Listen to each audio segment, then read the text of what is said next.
So I will buy lunch for anyone in the audience who can tell me what MOG stands for and spell it. We're actually buying lunch for everyone anyway. So Dr. Blackburn has several important distinctions. So besides being a member of the team and joining the faculty at the University of Texas Southwestern in Dallas, he is also one of the Transverse Myelitis Association Jim Lubin Fellows. And so the work that the TMA did to establish the fellowship led to Kyle being able to move from neurology residency into a fellowship to focus on these conditions. And he has the distinction today to talking about this disease we've referenced multiple times but never explained, the MOG antibody-associated disease. So I'm going to turn things over to Kyle.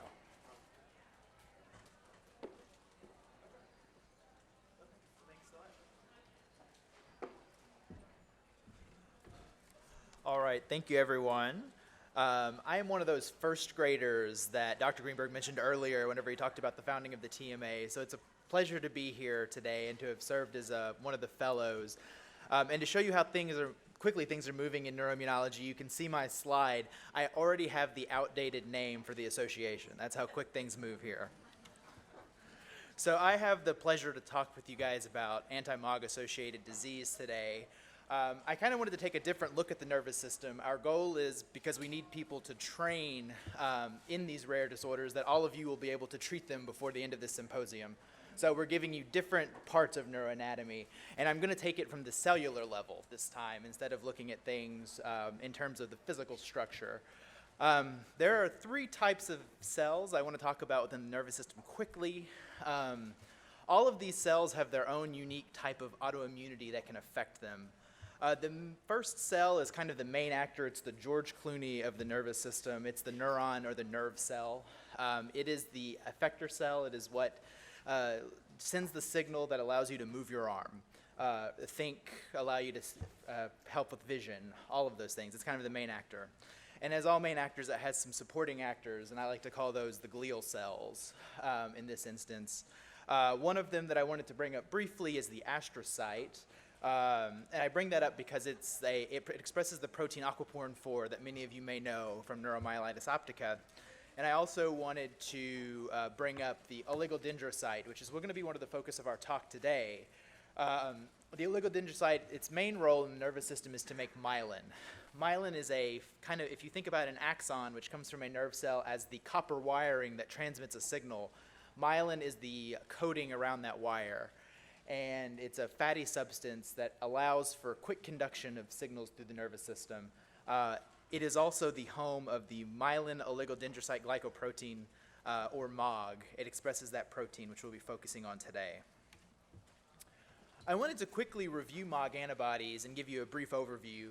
We've known about the protein MOG for about 40 years, and we've known about its association with central nervous system autoimmunity for a decent amount of time, but it took us a while to actually realize the spectrum of disorders that were encompassed by MOG antibody-associated diseases.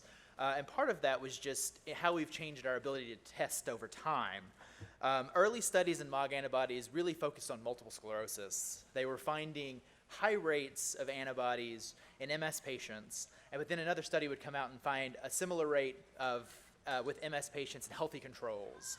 So we were what started to be an MS-focused entity was starting to kind of broaden itself a little bit. Over time, we improved how we tested for MOG antibodies, and it really came true whenever we developed good testing called cell-based assays, which actually takes the MOG protein in its native form in the body. Whenever we developed that, we actually saw, well, it's not very prevalent in these MS patients, it's not very prevalent in controls, but the first papers found it to be very highly prevalent in patients with ADEM. And that's kind of where the story started to go from there. I wanted to focus a little bit on the frequency of these disorders. This graph focuses on patients with non-MS demyelinating disease. So it's not saying all comers that come with, say, optic neuritis. It's focusing on those that we've already said don't fit the typical picture for multiple sclerosis. Well, whenever we look at that, we see that children have a higher prevalence of MOG-associated disease compared to adults. Part of that is aquaporin 4 is more common in adults. So whenever we whenever we test that, we're naturally going to have more adults with aquaporin 4 as opposed to children, where it's about 3 to 6% of non-MS demyelinating disease is aquaporin 4 positive. But that being said, about 40% of children with a non-MS demyelinating disorder will have a MOG antibody, compared to about 22% of adults. And this is a kind of covers the full spectrum of what we know to be MOG-associated disease. There are some rarer reports of other types of phenotypes, we would call physical presentations of this disease, but the 4 that I have listed here are the ones that have come out with the highest evidence. What we've also noticed over time, of these 4, we've noticed that in younger age, and we already kind of knew this, we see ADEM in younger ages, and it's true of MOG-associated ADEM. We see more ADEM-like phenotypes earlier on in the course of the disorder. As people age, we start seeing what we call an opticospinal phenotype. So that's where we see more transverse myelitis and optic neuritis. Now, I list the 4 disorders I'm going to cover briefly here, those being ADEM, optic neuritis, transverse myelitis, and encephalitis with seizures. I want to point out that just because I list those 4 here, one person can have multiple presentations. So just because a person had an ADEM-like picture does not mean that they are always going to have ADEM if they have a recurrence. They may have optic neuritis or transverse myelitis at recurrence. And oftentimes they have several of them, features of several at the same time. If you read about early studies about MOG, whenever we started focusing on it a little more, you may also see mentioning that this is thought to be a monophasic disease, one of those one-time hit disorders. As we followed people over time, we've learned that probably up to 70% of people are going to have a risk of relapse in the future based upon a natural history. So I wanted to focus a little bit on transverse myelitis. So MOG is a cause of isolated transverse myelitis, or it may be associated with other parts of the disorder, commonly something like ADEM. We may see ADEM paired with transverse myelitis. Typically, it is a cause of what we call longitudinally extensive transverse myelitis. Long portions of the spinal cord tend to be involved. That's not always the case, and that's the same with aquaporin 4. Occasionally, we will see smaller segments of spinal cord involved. So that's not one way that we typically differentiate these disorders. As I kind of alluded to earlier, you can have, whenever a patient with transverse myelitis associated with MOG may go on to have other phenotypes like optic neuritis. And this graph here shows that if you look at some of the people who had recurrence of longitudinally extensive transverse myelitis, the ones that had it restricted to their spinal cords, a lot of those, and this is mainly an adult population in this particular study, a good portion of them were actually aquaporin 4 positive. But if you add in other presentations, like they went on to have optic neuritis or something like that, you start seeing MOG antibodies starting to become more prevalent in those populations. I wanted to show a little bit of the imaging to kind of give you a flavor of what we expect to see whenever we look at these 3 disorders. If you look at the images on the left, those are going to be our MOG patients, and we're comparing it to aquaporin 4 and MS on the other side. The aquaporin 4 tends to take up larger portions of the spinal cord, and you see a pretty vivid enhancement there in the spinal cord. That's on the right of the aquaporin 4 image. In MOG, we seem to see a little bit of a fainter pattern of enhancement. And if you look here, the Mayo Clinic described this characteristic pattern, what they called the H sign, where the gray matter of the spinal cord is lighting up. Certainly we see lesions in the white matter as well, and it can be difficult to differentiate these in many cases, but there are a few clues. And they compare it to the MS diagnosis, which is there on the side, which shows you a much shorter segment involved and pretty restricted to the white matter. I also wanted to highlight one of the diagnostic dilemmas we've encountered in Dallas, and Dr. Wang and Dr. Greenberg reported this a few years ago, and that's we had patients who wound up being MOG positive who had imaging features that looked like AFM. As you noticed, I talked about some of the imaging focusing on gray matter whenever we look at some of these patients. So this is an important consideration whenever we see somebody for the first time and they have weakness and we see an MRI like this is, could this be ADEM or could this be AFM or could this be a presentation of MOG? And sometimes it's difficult for us to know right off the bat. That's where history comes into play in these situations. And I wanted to briefly cover the outcomes of transverse myelitis associated with MOG. It looks like most of this is going to be comparing it to its cousin aquaporin 4 in this case. The outcomes from MOG-associated TM, we tend to see a good response to the initial treatments. So 92% of people will show some sort of response. So we always talk about these things in terms of their nadir, so the kind of the valley, the point at which a person's at their weakest and at their worst function. 1/3 of people with a MOG-associated TM will be in a wheelchair whenever they are in the hospitalization. But if we look at them at their last follow-up, which could be years from that initial event, only 6% of them will need support to walk. And we're comparing that to aquaporin 4, which is about 37% of those patients. One thing I forgot to highlight in the other slide is that aquaporin 4 has a tendency to involve higher portions of the spinal cord, the cervical spine, and MOG does tend to hit the lower portions a little bit more. And because of that, we tend to see more frequent bowel and bladder issues amongst our MOG patients in the studies that we've done so far compared to aquaporin 4. I'm going to quickly move on to optic neuritis. Of all the presentations that can be associated with the MOG disease, I think optic neuritis is one of the more common ones and one of the more common ones to see in relapse. Whenever we look at large presentations of people with recurrent optic neuritis, about 13% of them were MOG positive. Among the patients that went on to have further events, we found about 7% of those to be MOG positive. And comparing it once again to aquaporin 4, MOG patients tend to have higher rates of relapse, so they tend to have very frequent attacks of optic neuritis. Whenever we look at a patient, once again at that nadir, whenever their vision's at its worst, they look identical to a patient with neuromyelitis or with aquaporin 4 associated disease. They both tend to have severe vision loss. But whenever we look at them once again at that last follow-up, we may notice a little bit of a different picture. The patient with aquaporin 4 frequently will maybe only be able to count fingers if their vision got severe, as where the patient with MOG actually has very good recovery with vision. So you're already starting to see some differences emerging there. And at 5 years, whenever we study people, even if they've had relapses, only about 12% of the MOG patients in this particular study had severe vision loss. That was defined as being 20/100 vision, normal being 20/20, and that's compared to 59% of the aquaporin 4 patients. So one of the things I wanted to touch on quickly was the idea of MOG antibodies in association with neuromyelitis optica and the diagnostic criteria. So if you look at the criteria, and you may not be able to read it here, but if you look at the criteria for NMO, a portion of, they have things like recurrent optic neuritis and transverse myelitis. Many people with MOG are going to meet that criteria. I do think there are some distinct differences between them, and I've already highlighted some of those in terms of outcomes. It looks like some of our MOG patients tend to have better recovery from their events. Some of the research is starting to show that there are likely different mechanisms involved in these disorders, and I think as we're starting to see a change in treatment strategies compared to aquaporin 4.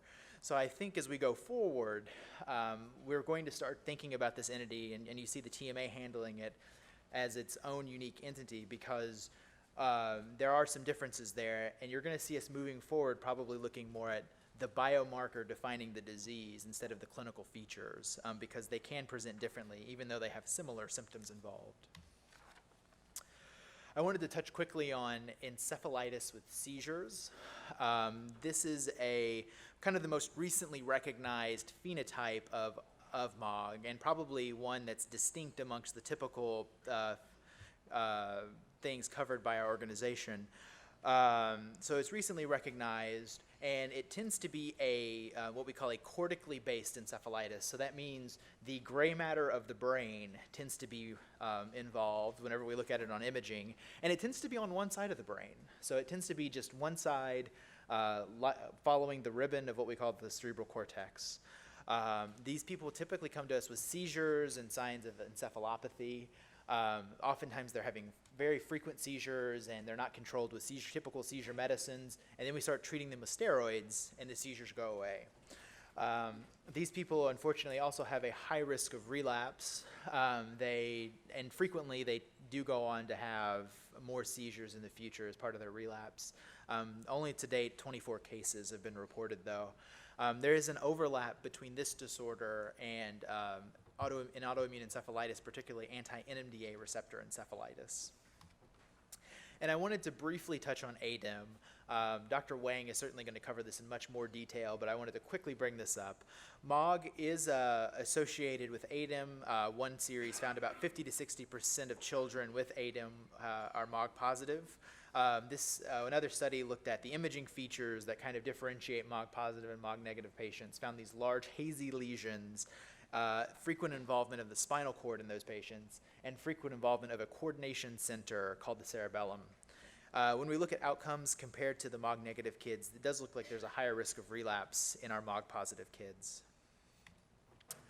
I wanted to briefly talk about one of the markers we've been using in MOG, and I wanted to tie it to the ADEM because there's been some controversy about whether persistent positivity of a MOG antibody over time portends a future risk of relapse. We have one study out of the Mayo Clinic which would suggest this specifically for patients who've had ADEM. They found that if the antibody sticks around, they are more likely to have a relapse in the future. And we're talking at like the 6 to 12 month mark from their initial event. They found that only one patient that was negative had a relapse compared to a good number of the kids that were persistently positive had a future relapse. But then there are other studies that refute that finding.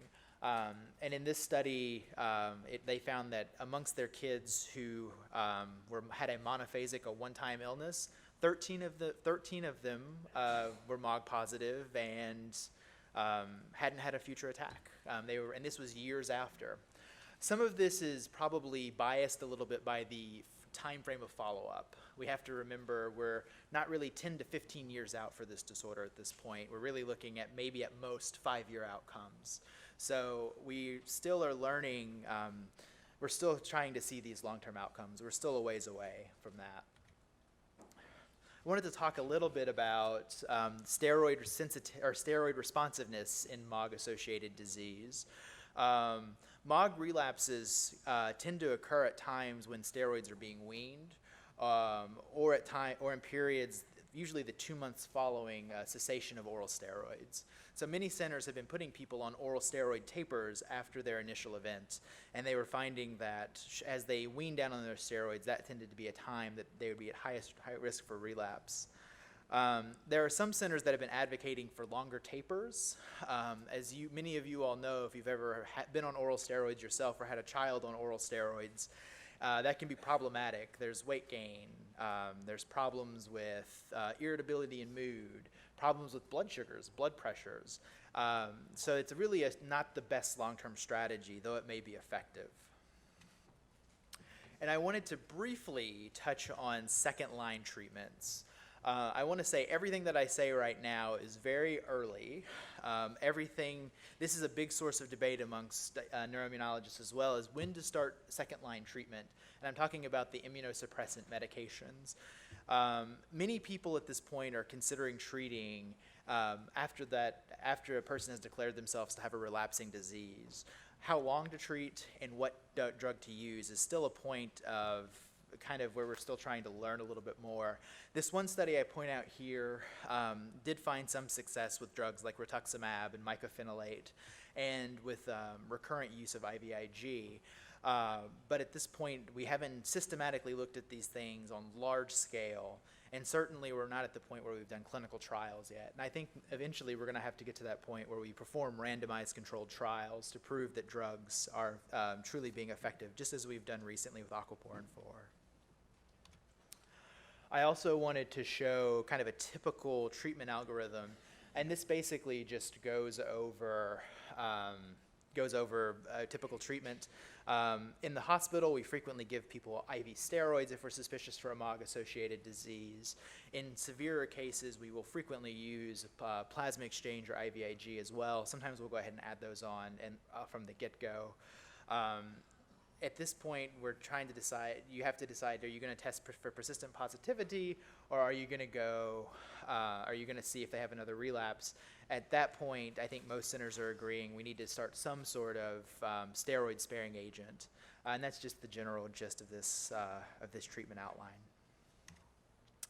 And I wanted to kind of briefly highlight future directions for MOG-associated disease. I think one of the things we need to do is sit down and get a group together and actually establish what our diagnostic criteria are going to be for this. That's going to help clinicians identify this disorder going forward. And it's going to help us have defined criteria that we can use for research going forward as well. Further study on the mechanisms underlying MOG-associated disease. The things that we have currently suggest that there may be different pathophysiological mechanisms through which MOG does its damage. Not all antibodies act in the same way, is the kind of the summary. So we need to learn more about that to identify different treatment strategies going forward. We need to identify, and this gets into precision medicine, where we're able to predict what drug is going to work for a person, and trying to identify who's going to be at risk for those relapses in the future. We need to find biomarkers that might help fill that in. It might be that the persistence of a MOG antibody helps us with that, but I think we certainly need other ones as well.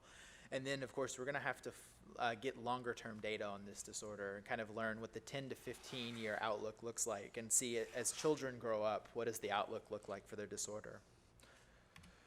Well, I did that quickly. I was told I had a certain amount of time to cover. Dr. Greenberg is happy, so I think we may have made it up a little bit there.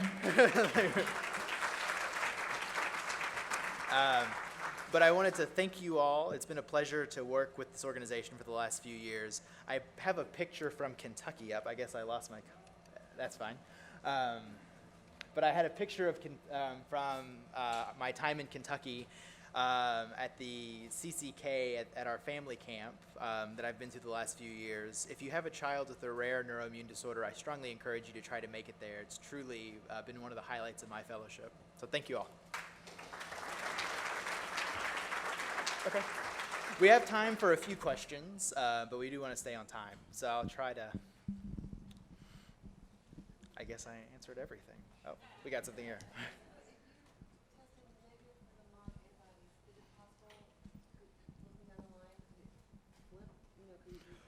So the question was, I'm not saying it right, but I understand. I think I see what you're saying. Correct me if I'm wrong, but you're asking if you initially tested negative for MOG antibody, is it possible in the future to come back positive? I don't know the specific context, but I know that we've had a few people that have gone positive, went negative, and then gone positive again in the literature. So it's possible, if we catch you at one point in time, it's possible that you could be negative, but ultimately wind up positive in the future. Yes? going forward, a lot of people cannot get to the locations, yet you want to compile all the information from various locations. Mm-hmm. Is there a possibility that, like, our neurologist sends data periodically to a said location? Well, that's an interesting point. There's certainly probably some role for things like telemedicine to fill those gaps in the future. But what another thing you're alluding to is something that we're actually doing at our center, and that's doing a research study where we're actually trying to get our patients with transverse myelitis to send us their records so that we can review. Happy to talk with anyone that's experienced transverse myelitis or acute flaccid myelitis about that study. But we have the ability for people to send us records for research. Currently, we're not doing that clinically, though, to actually make clinical decisions. But you bring up a good point. Okay. All right, thank you all.